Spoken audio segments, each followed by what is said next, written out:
What is up, you sexy YouTube mother lovers? We are out in a very special place, which is drive tanks.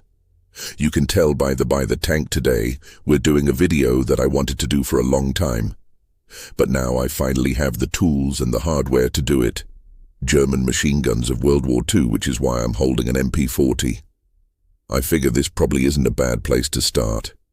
You've probably seen this in a lot of movies and potentially some history books with some not so nice things happening.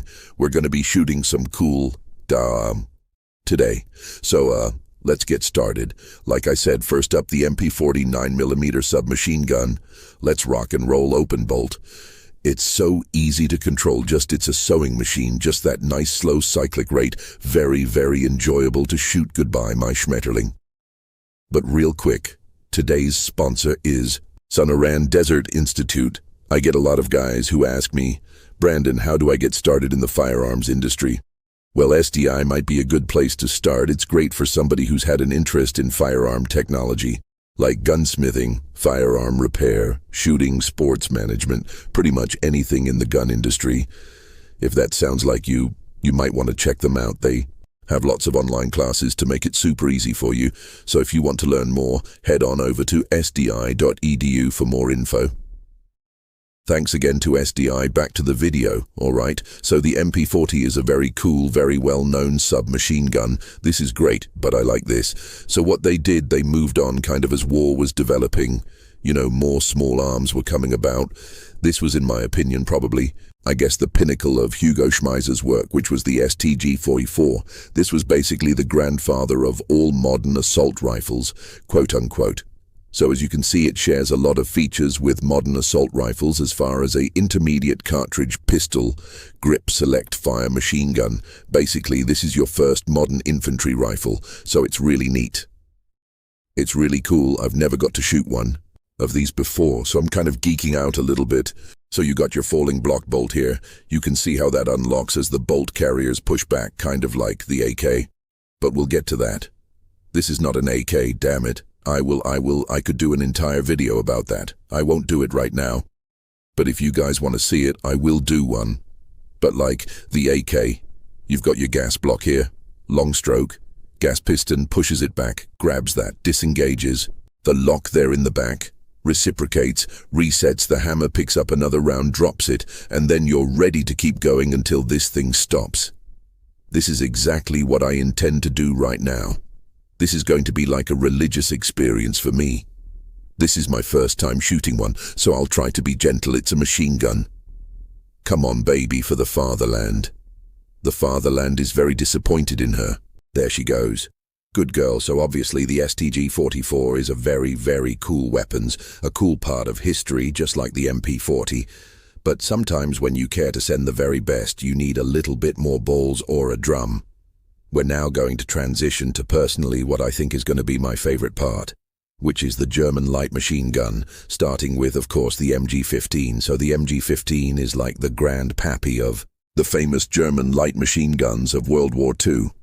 Like the MG34 and the MG42, so we have an open bolt light machine gun chambered in 8mm Mauser that I am now going to attempt to load. There we go, because I have never played with this weapon system before.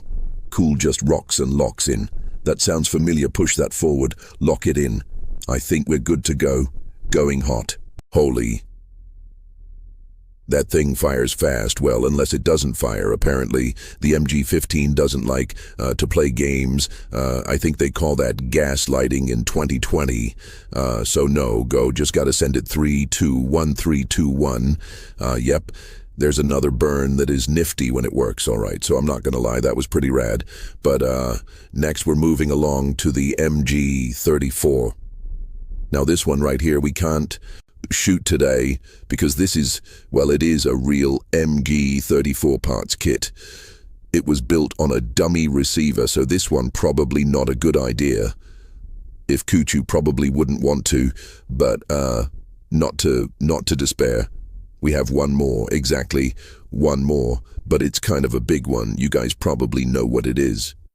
Gun drummer, can I get a drum roll, please? The MG42 Hitler's buzzsaw. And in my humble, relatively uninformed opinion, the king of machine guns in World War II. I cannot, wait to shoot this.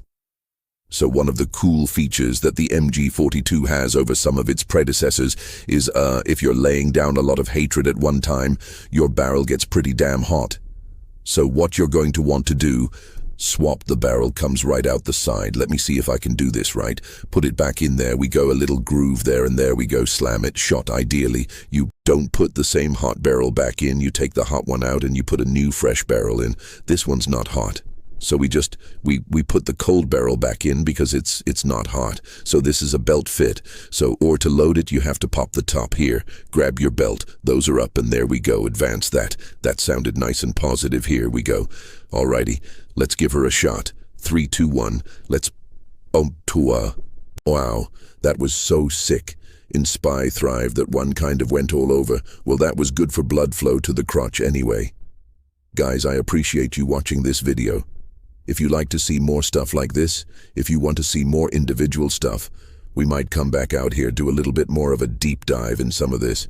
But honestly, guys, I'm in heaven. I'm gonna have a little bit more fun with these guys. Thanks again to the crew over at Drive Tanks for all of this. This is fantastic. Oh yeah, of course I will see you, sexy YouTube.